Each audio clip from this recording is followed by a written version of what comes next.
Hello friends, ఈరోజు మన video ఏంటో తెలుసా? అయితే నైటు మన బ్రహ్మంగారి గుడిలోకి 11:30 ఆ టైంలో శివయ్య గారు దర్శనం ఇచ్చారు. అంటే ఇది అర్థమైంది కదా మీకు, మన నాగరాజు గారు. అయితే ఆ నాగరాజు గారు ఎప్పుడుగో పక్కన జీడి తోటలు ఉన్నాయి కదా, ఆ జీడి తోటల నుంచి ఇగో ఈ విశ్వకర్మ విగ్రహం కింద నుంచి ఈ సైడ్ నుంచి ఇలాగొచ్చేసి ఇలాగ గేట్ లోపలికి వెళ్ళి అగో మెట్ల నుంచి అలా ఎక్కిసిందంట. మనమైతే ఇక్కడే ఉన్నాము. ఈ మెట్ల నుంచి ఇటు నుంచి వెళ్ళి అటు సైడు పలక ఉంది, ఆ పలక చోటని ఉండిపోయిందంట. అయితే రోడ్డు మీద ఆ టైం అప్పుడు ఎవరో ఇలా గేట్ లోపల నుంచి ఇలా రావడం చూసి వీడియో తీసి గ్రూపుల్లో ప్రతి ఒక్కరికి షేర్ చేశారనమాట. ఎక్కువ గుడి దగ్గరికి అది వస్తూ ఉంటారు కదా ఉదయాన్నే, ఏ టైం పడితే ఆ టైంలోనే వస్తూ ఉంటారు ప్రశాంతంగా గుడి లోపల పడుకోవడానికి. అలాంటప్పుడు జాగ్రత్తగా ఉంటారు కదా అని చెప్పి వీడియో ప్రతి ఒక్కరికి షేర్ చేశారు.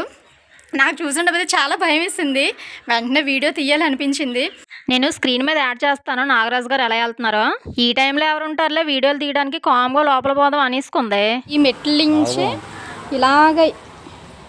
నుంచి ఇలా వెళ్ళిపోయి ఇటు సైడు పలక ఉంది, ఆ పలక చోటని ఉండిపోయిందంట చాలాసేపు. మరి ఆ తర్వాత తెలియదు, ఇంకా అక్కడి వరకే వీడియో అయితే తీశారు. అయితే మనం ఒకసారి చూద్దాం.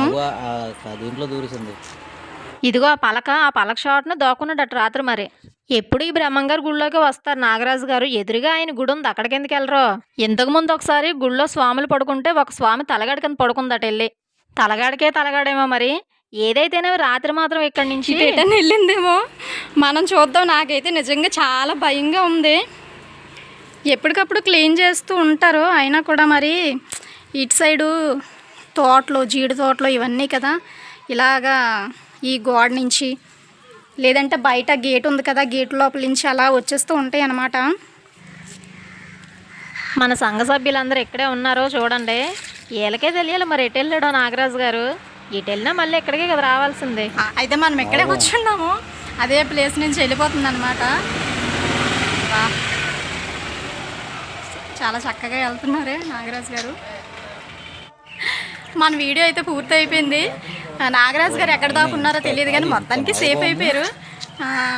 గుళ్ళోకి అయితే వెళ్ళలేదు, ఎందుకంటే గుడి గేట్లు అవి వేస్తున్నాయి కదా ఫుల్గానే, అందుకని లోపలికి వెళ్ళలేకపోయింది అనమాట. లేదంటే దూరేసిన కామ్ కానీ లోపలికి, అంటే దాని బుర్ర దూరేంత గేటు కన్నం లేదు కదా, అందుకని చూపిస్తాను. ఇందాక చెప్పడం మర్చిపోయింది నేను అసలు. అదిగో కన్నం లేదు కాదు, అది వేస్తారు కదా రేకులు అవిని. ఇదిగో రేకులు అవి వేస్తారు కదా, అందుకనమాట. అయితే దూరలాకపోయింది, లేదంటే వెళ్ళిపోను చక్కగా లోపలికి. ఇప్పుడు గుర్తొస్తుంది మనకి, ఆ రేకులు ఎందుకు పెట్టారనుకున్నారు? ఇంతకుముందు గుళ్ళోకి వెళ్ళి స్వాములు ఉంటాడు కానీ స్వామివారు తలగడ కింద పడుకుందన్నాను కదా, అందుకు. గుడి వెనక బ్రహ్మంగారి కాలజ్ఞాన విగ్రహం కూడా కడుతున్నారు. ఇదే 3 నిమిషాలు వచ్చింది కదా, ఇంకా అది యాడ్ చేస్తే 10-15 వచ్చేది కదా అని ఇంక యాడ్ చేయలేదు. నెక్స్ట్ వీడియోలో చూసేద్దరు కానీ గుడి లోపల, గుడి బయట, గుడి వెనక మొత్తం. ఈలోపు మీరు లైక్ చేసేయండి మరి.